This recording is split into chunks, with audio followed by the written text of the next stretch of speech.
YTBC, what's the deal? Now we're getting close to the end of the year here, and going into 2016, I just wanted to do a quick video about 10 things that I don't want to hear going into 2016. And I'm sure we're still going to hear it, but just as a fan, I hope these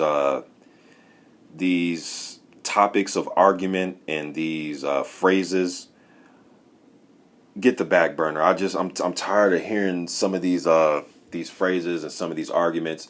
And I know a lot of you are going to say, it's a part of the business and all that. Okay. This isn't in order, so I'm just go down the list. Okay. Number one, A side, B side. I'm getting tired of that argument. Now, is there an A side and B side to every fight? Yes, there is. But then there's sometimes when both guys are 50-50 and guys don't want to give, they don't want to give up an inch in negotiations. Like I say, man, you're worth what you negotiate. So I understand business and sit down at the table. But sometimes guys are saying A side, B side, when really they're not even mega stars like that, to even be bringing it up, especially bringing it up in public forums. Then us fans were up here arguing about if a guy's an A side or B side. Number two, I don't know who he is. That's one that I'm really getting tired of, especially when the guy's your number one contender, or he's a mandatory, or the guy's on the same level as you according to fans and media and ranking systems, and you still pull out the I don't know who he is. That's another one I'm getting tired of. Number three, he don't sell pay-per-views.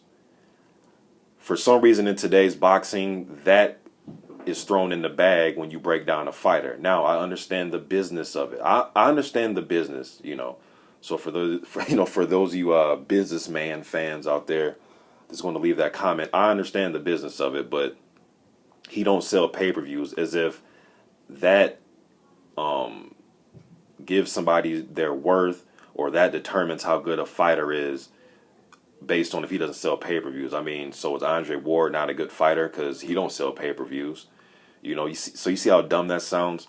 I understand when you use it when, guys try to compare Floyd and Pacquiao and all the pay-per-view stars, but he don't sell pay-per-views is not, I'm getting tired of that excuse. Number four, he's a runner. I'm getting sick of that. And this goes for a lot of fighters, man. A guy sticking and moving, landing punches, you can't hit him. He's not standing right in front of you for you to get off your shot. You can't cut the ring off effectively. When you do have your opportunities, you don't do nothing with it, and you look lost in the ring. And then you say, hey, he didn't stand in front of me. He's a runner. And you can put any fighter. I'm not talking about one particular fighter. There's a handful of fighters that you can fit in this category. Okay. Number five, that KO was boring. That knockout was boring. I'm getting tired of that. Guy goes in there and knocks the guy out. He uses boxing skill, boxing ability, walks the guy down, knocks him out. People are still bored by that, as if knocking people out nowadays is boring. That's rock'em sock'em. That's boring. When you can get a knockout, there's ways to get a knockout besides coming in there swinging for the fences. You can set up shots. You can place your shots. There's different ways to get knockout. Watch Sergey Kovalev if you want to watch a guy that can get a knockout without going in there and swinging for the fences. Number six, belts don't mean shit. That's another one that I'm getting sick of. When guys win titles, they brag about how they're champion, or how many champions they've beaten, or they've won championships in X amount of weight divisions. And then when it's convenient, when they don't want to fight somebody that's a viable threat, what do they say? The belt don't even mean shit. The belt don't mean nothing. Getting tired of that one, okay? Number seven, who has he beat? That's another one. When two guys are on the same level, they're contenders coming up, and us, the fans, or the promoters, or the managers of these fighters want to see these guys fight, and they like to pull out, who has he beat? Why should I fight him? Who has he beat? He needs to beat more guys.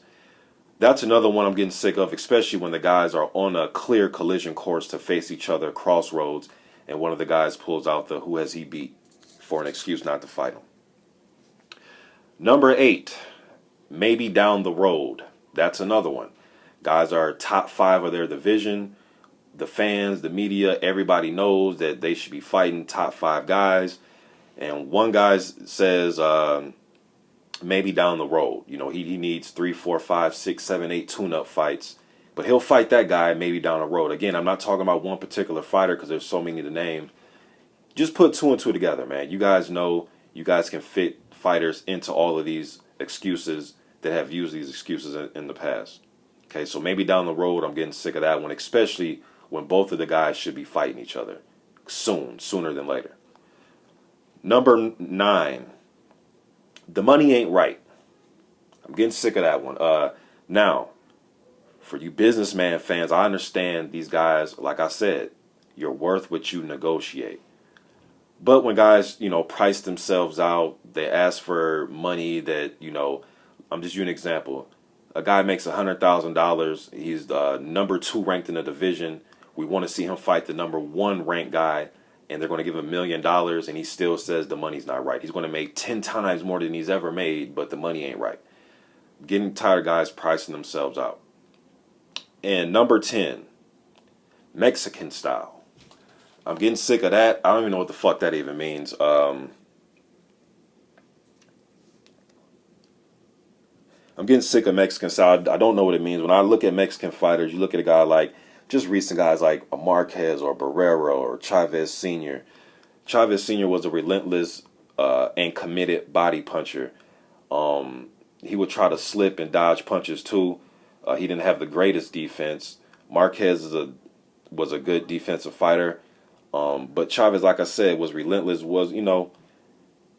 Mexican style is supposed to mean come in face first throwing a million punches, but I've seen a lot of Mexicans not fight like that. So Mexican style, then they got Triple G using this Mexican style shit. Then he goes in there and gets a good KO by using his skills and fundamentals, and people still didn't like that. So I think we need to just drop Mexican style, because I think with Mexican style, a lot of fans, for whatever reason, think Mexican style is the bell rings, you run to the run after your opponent and just start swinging with no kind of concept of defense or slipping or parrying punches or slipping punches or using any type of footwork or setting anything up with a jab. They think it's just get in there and fight wild. So I think Mexican style needs to be put to rest.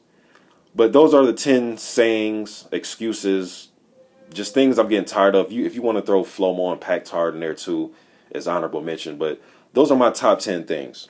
Mexican style, the money ain't right, maybe down the road, who has he beat, belts don't mean shit, that KO was boring, he's a runner, he don't sell pay-per-views, I don't know who he is, and A side, B side.